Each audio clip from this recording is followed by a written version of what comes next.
कांटा पैर में लगता है तो दर्द पूरे शरीर में होता है।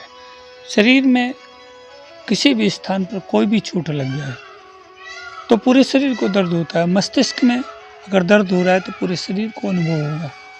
तो जीवन में अगर कष्ट है तो कष्ट पूरे शरीर को, पूरे अस्तित्व को महसूस होगा। स्वामी रामकृष्ण परमहंस कहते थे कि अगर समय की धारा विपरीत चल रही हो, नदी की धारा अगर विपरीत चल रही हो और पतवार से काम न चल रहा हो तो हमें पतवार छोड़ देनी चाहिए और पाल खोल देना चाहिए।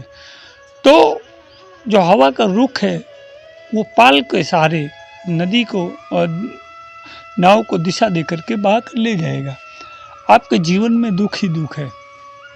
आप सुख की अभिलाषा करते हैं तो सुख आपके संघर्ष करने से थोड़ा आएगा। आप जितना हारते हैं, जितना ज़्यादा दुखी होते हैं, उतना ही ज़्यादा संघर्ष करते हैं और वो दुख बढ़ता चला जाता है, वो संघर्ष बढ़ता चला जाता है और आपके हार की गति बढ़ती चली जाती है। तो थोड़ा रुकिए, रुक करके चिंतन करिए। और जब तक आप रुकेंगे नहीं, चिंतन नहीं करेंगे, उसके मूल का आप अभ्यास नहीं करेंगे, देखेंगे नहीं कि ऐसा क्यों हो रहा है, तब तक वो दुख, वो संघर्ष बढ़ता ही चला जाएगा। तो पहले अपने उस कष्ट का, उस दुख का, उस झंझावात का निचोड़ निकालने के लिए पहले देखिए कि ये क्यों पैदा हुआ जीवन में। आप उसके विपरीत लड़ने की कोशिश मत करिए। तैराक नदी के विपरीत धारा में जब उतरता है तो उसे बहुत संघर्ष करना पड़ता है, फिर भी वो बहुत थोड़ी स्थिति तय कर पाता है, दूरी तय कर पाता है। परंतु वही तैराक जब नदी के अनुकूल धारा में बहता है तो थोड़े समय में बहुत अधिक दूरी तय कर लेता है। तो अनुकूल धारा आने का आपको समय की प्रतीक्षा करनी पड़ेगी। आप प्रतिकूल धारा में जितना तैरेंगे उतना ही थक जाएंगे, उतना ही परेशान हो जाएंगे, उतना ही आपका शरीर शिथिल पड़ता चला जाएगा, आप उतने ही हताश और निराश होते चले जाएंगे, लक्ष्य आपसे दूर होता चला जाएगा। तो लक्ष्य को पाने के लिए आप सबसे पहले प्रतीक्षा करिए किसकी? समय की, अनुकूल समय आने की। जब हमारे जीवन में दुख आता है, कष्ट आता है, अंधकारपूर्ण समय आता है, संकट आता है, तो उस समय हम दोष देने लगते हैं परमात्मा को। अरे भाई ये सोचो, क्या परमात्मा के पास तुम्हें ही दुख देने के लिए समय बचा था? क्या उसके पास इतना ही काम है कि तुम्हें दुख दे, तुम्हें संकट दे, तुम्हें उपेक्षाओं से भर दे, तुम्हारे जीवन में अंधकार कर दे? अरे उसके पास ही संपूर्ण सृष्टि चलाने के लिए एक विधान है। आप जितना दुखी होंगे आपका अस्तित्व उतना ज़्यादा दुख से भरता चला जाएगा। ये दुख, ये संकट, ये झंझावात, ये अंधकार आपके अस्तित्व को अपने आवरण में ले लेते हैं। तो सबसे पहले अपने अस्तित्व को इन दुख, झंझावात और संकटों के आवरण से बाहर निकालने का प्रयास करिए। जब तक आपका अस्तित्व इनमें डूबा रहेगा तब तक आप दुख, संकट और झंझावातों का, अंधकार का सामना करते रहेंगे।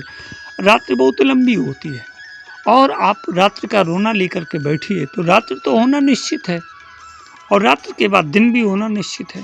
तो रात्रि धीरे धीरे गुजर जाएगी, दिन भी आ जाएगा।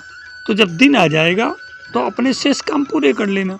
परंतु रात्रि होने तक, यह दुख, झंझावात, संकट होने तक आप इसका रोना रोएंगे, आप इसके विपरीत लड़ेंगे, आप इस रात्रि को हटाने का प्रयास करेंगे तो कभी नहीं हटेगी। इसके लिए अपने ऊपर फोकस करना प्रारंभ करिए, अपनी गतिविधि पर, अपनी मानसिक स्थिति पर, अपने अंदर शांति लाने का प्रयास करिए, अपने को स्थिर बनाने का प्रयास करिए। जब तक आप स्थिर और शांत नहीं होंगे, मौन नहीं होंगे, आप कुछ भी बिना सोचे समझे देखे बोले चले जाते हैं। आपका अस्तित्व जो भी मनाता है वो करता चला जाता है, अपने अस्तित्व को दांव पर लगाते चले जाते हैं। जब आपने अपने संपूर्ण अस्तित्व को दांव पर लगा दिया तो फिर ईश्वर से शिकायत करने की क्या आवश्यकता?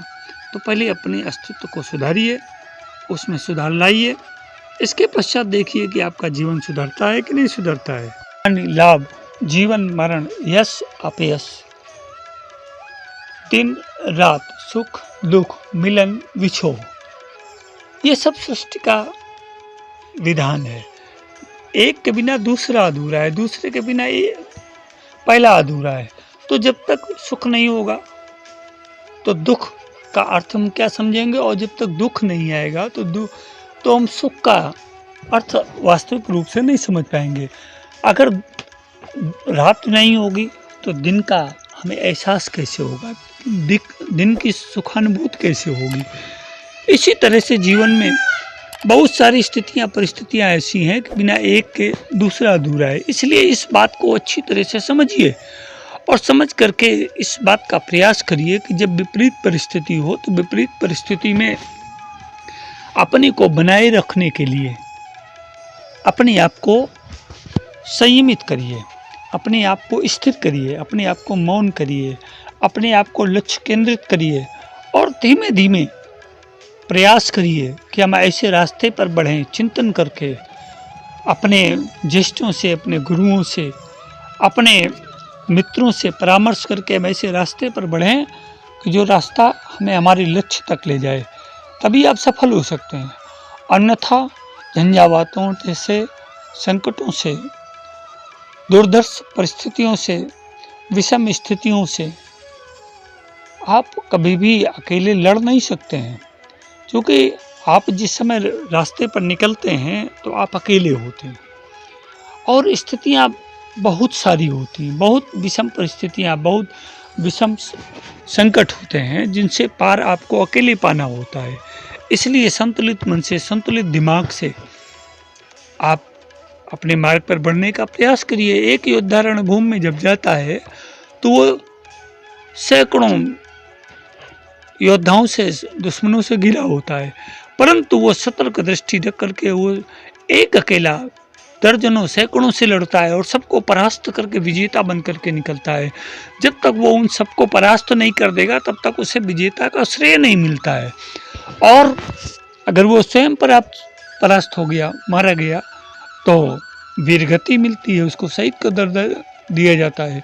परंतु अगर उसने सबको परास्त कर दिया तो उसे वीर विजेता का खिताब मिलता है। तो ऐसे ही आप भी सैकड़ों परिस्थितियों से एक साथ डटकर मुकाबला करिए और निश्चित ही आप सफल हों। सफलता कोई ऐसा जादू नहीं है कि रातों रात आपको मिल जाए। एवरेस्ट के शिखर पर ध्वज फहराने के लिए आपको एवरेस्ट पर चढ़ना पड़ेगा। कितना समय लगेगा, कितनी संसाधन लगेंगे, कितनी एकजुटता, साहस, धैर्य और तमाम झंझावातों को आपका सामना करना पड़ेगा।